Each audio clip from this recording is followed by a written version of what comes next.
হ্যাঁ everyone, good morning. তো চলে এসেছি আবার একটা নতুন ব্লগে। তো আমাদের কিন্তু লাদাখের পরের দিনকার আমরা এখানে মেইন জায়গায়, সেটা এখন বলা যাবে না, সকাল সকাল সবাই উঠে প্যাক করতে হবে। আজকে আমরা এখানে দাঁড়িয়ে হয়তো আমরা কিছু সকালে আমরা ব্রেকফাস্ট খুব একটা কিছু করিনি। এখানে প্রচুর তুলো পড়ে না? তুলো কোথা থেকে আসে এখানে? সবাই আমরা প্যাক আপ হয়ে গেছি। তো এখানে হচ্ছিল আমাদের পারমিশনের চেকিং, আমাদের পারমিশন করা আছে কিনা সেটা এখানে সবাই চেক করে আমাদের হচ্ছিল। লাদাখ ইজ রিয়েলি হেভেন, যাই বলো তোমরা, মানে সত্যি সুন্দর, সত্যি অমায়িক জিনিস, অমায়িক জায়গা আর দেখার মতো জায়গা। প্রত্যেকটা জায়গা হচ্ছে মানে দেখার মতো, প্রত্যেকটা জায়গা সুন্দর। Each corner is beautiful in Ladakh. আমাদের কিন্তু সত্যি খুব ভালো লেগেছে। তো এখানে আমরা দেখলাম একজন সামনে স্কুটি নিয়ে যাচ্ছে, অনেকে হেঁটে যাচ্ছে, অনেকে সাইকেল নিয়ে গেছে, অনেকে আবার স্কেটিং করতে করতে গেছে। আর সবই ভিডিওর মধ্যে দেখা যাবে, মানে এই ভিডিওতে না হলে অন্যান্য ভিডিওতে সবই আমি ক্যাপচার করেছি। এই রাস্তাগুলো এতটাই সুন্দর, মানে পাহাড়গুলো মানে সত্যিই সুন্দর, সত্যিই সুন্দর। দূর থেকে যেটা এতটা মানে অন্যরকম লাগে, বাট কাছে গেলে হয়তো যেখানে চারো দেখে সাইকেল নিয়ে যাচ্ছে, একে আমরা দেখে নিয়েছি। আগে এদের গ্রুপ ছিল, এর হয়তো একটু পেছনে পড়েছিল, আগে যাচ্ছে সাইকেল নিয়ে। Just hats off to them, মানে সত্যি এরা পারে, বাপরে বাপ, আমরা এতেই পাচ্ছি না, আর ওরা সাইকেল নিয়ে কী করে পারছে সেটা সত্যি ভগবান জানে। এর জন্য সত্যি একদম মনের সাহসটা খুব বেশি ইম্পর্টেন্ট। এখানে অনেক জায়গায় ল্যান্ডস্লাইড হয়েছে, সেটা মানে রাস্তা দেখেই বোঝা যাচ্ছে। পাথর প্রচুর পড়েছিল রাস্তার মধ্যে, অজস্র পাথর ছিল, একটু কেয়ারফুলি যেতে হচ্ছিল সবাইকেই, যেহেতু অনেকই প্রবলেম হয়ে যায় এইসব রাস্তায় চালানোর জন্য।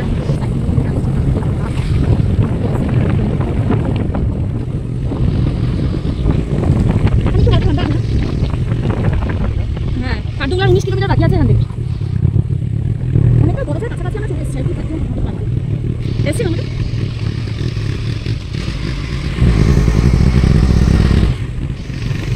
পুরো জ্যাম, আগে পুরো জ্যাম। ফটো তোলার জন্য বা সামনে কোনো পয়েন্ট আছে নাকি বুঝতে পারছি না।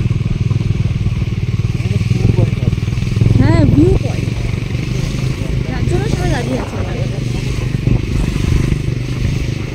তো আমরা ভেবেছিলাম এটা একটা ভিউ পয়েন্ট, বাট আমরা রং ছিলাম, এটা কোনো ভিউ পয়েন্ট ছিল না। ওপরে রাস্তায় একটু প্রবলেম ছিল, কাজ হচ্ছিল বলে, তাই সবাই এখানে দাঁড়িয়েছিল।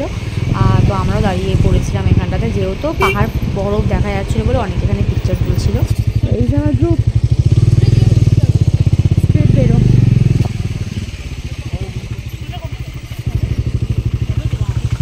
কী বলছে ওই যে, তাই না?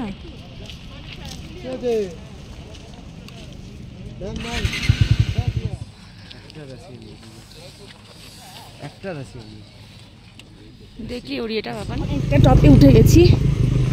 প্রচুর ঠান্ডা এখানে, এইখানে তো ঠান্ডা বেরিয়ে যাচ্ছে অ্যাজ ইউজুয়াল। এতদিন পর মনে হলো আমরা ঠান্ডা পেলাম, তা আবার দিনের বেলায়। এখনো বরফ আছে অনেকটাই, এখানে আছে। এই দিকটা তো পুরো ভর্তি বরফ, মারাত্মক লাগছে, মারাত্মক লাগছে। রাস্তা তো প্রচুর খারাপ, আরে খুব টাফ সিচুয়েশনে যাচ্ছি আমরা এখন, কিন্তু জাস্ট ভিউ দেখে মন ভালো হয়ে যাচ্ছে। জানি না কতটা কি বরফ পাবো।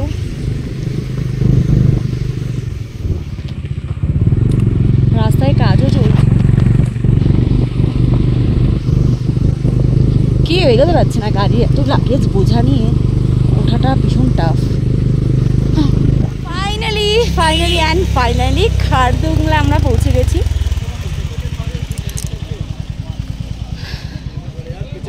অনেক কষ্টের পর ফাইনালি আমাদের ডেস্টিনেশন, মানে ড্রিম ডেস্টিনেশনে পৌঁছেছি আমরা।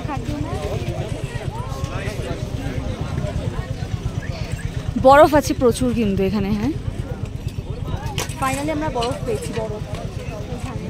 আর তো সেরকম কোথাও বরফ নেই, তার জন্য এখানে বরফটা পেয়েছি আপাতত। এখানে সবাই গল্প করছে।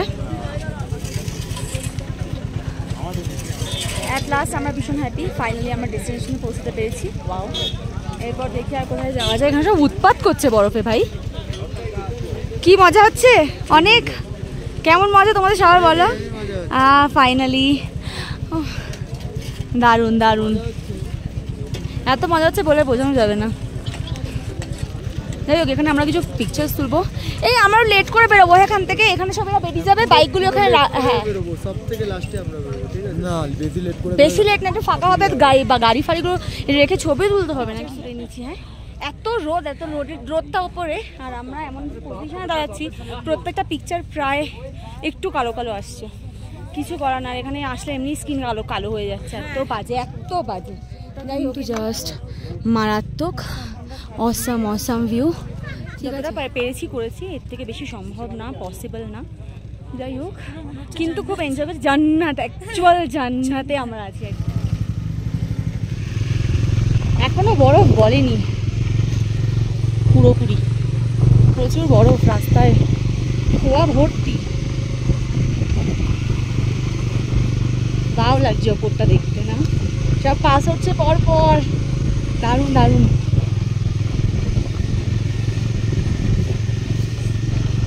সত্যি বলতে আমাদের বাইকে এত লাগেজ ছিল, সেগুলো নিয়ে এত স্মুথলি এত ভালোভাবে আমরা যে খাদ্যগুলো পৌঁছাতে পারবো আমরা সত্যি ভাবতে পারিনি। মানে we are very lucky. I think আরও কিছুদিন আগে আসলে আমরা আরও বেশি বরফ পেতাম, পুরো রাস্তায় ভরা থাকতো বরফ। যাই হোক, এটাও কিছু কম না, অনেক অনেক মোর দেন না। এখানে এমনিতে রাস্তায় কাজ চলছে, রাস্তার অবস্থা প্রচুর মানে প্রচুর খারাপ। ঠিক আছে, যে কোনো সময় ডিসব্যালেন্স হয়ে যাচ্ছে, কিছু করার নেই। খুব কেয়ারফুলি স্টার্ট হবে, ভীষণ কেয়ারফুলি। ভিডিওটা কর, ভিডিওটা কর, আরে ওইটা ভিডিও কর আগে।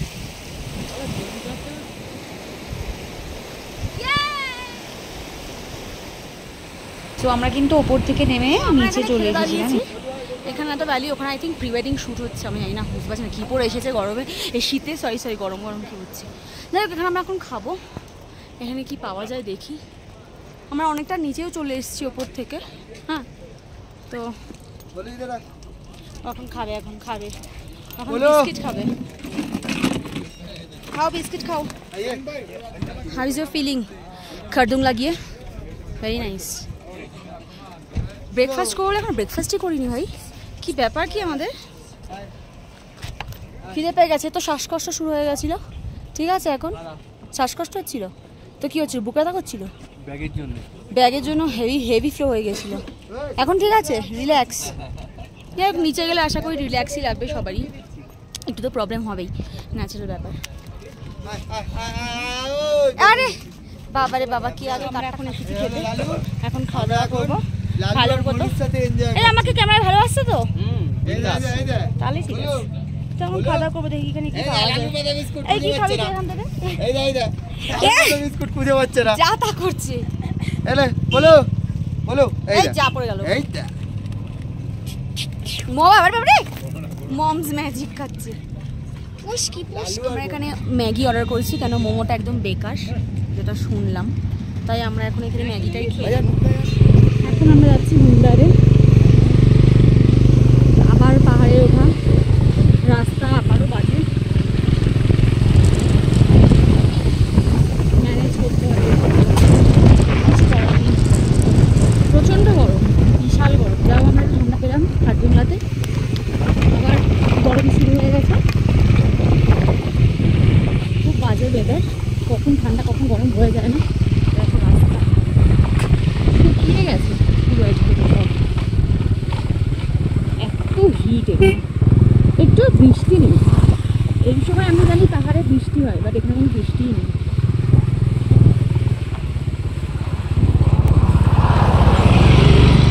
ও বাপরে, pollution and pollution, very bad. সামনে কথা বলছি, কিছু প্রবলেম?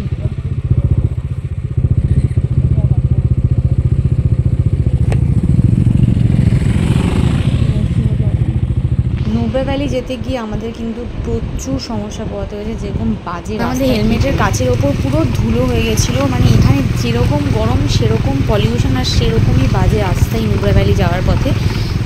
মানে এত বাজে মানে বলার মতো না, এত এতটা ধুলো যে পাহাড়ে হতে পারে মানে আমার আইডিয়ার বাইরে ছিল। মনে হয় যদি আমি হেলমেট না পরে থাকতাম মানে আমরা পুরো সাদা হয়ে যেতাম, এত ধুলোই ছিল। আর রাস্তা তো এখানে এক এক রকম ছিল, মানে কি বলবো, মানে কোনো জায়গায় মরুভূমি লাগছে, কোনো জায়গায় মনে হচ্ছে সত্যি সত্যি পাহাড়, মানে কোনো জায়গায় মনে হচ্ছে আর্ট করা। মানে এই জায়গাটা স্পেশালি ডান দিকটা মানে পুরো বালি, পুরো পাহাড়ে এত বালি থেকে আসলো, মানে সত্যি মানে ভাবনা চিন্তার বাইরে সবাই।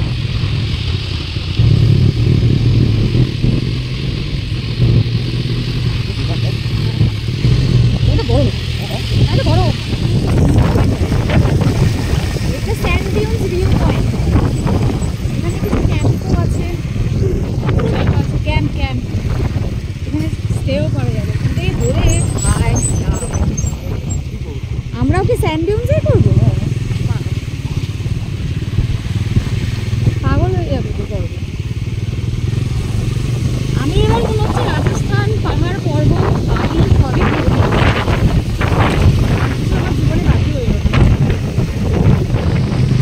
আমাদের থাকার জায়গাটা তো আমরা খুঁজে পাচ্ছিলাম না, এত ভেতরে পৌঁছে যাওয়ার পরেও মানে পুরো গ্রাম একটা, মানে কি বলবো, এখানে ইন্ডিয়ার লাস্ট ভিলেজটা, ওখান থেকে আরও 20 কিলোমিটার, মানে আর ইচ্ছে করছিল না বলে আমরা যেতেও পারি। তারপর অনেক কষ্টে খুঁজে ফাইনালি পেয়েছি আমাদের হোটেলটা।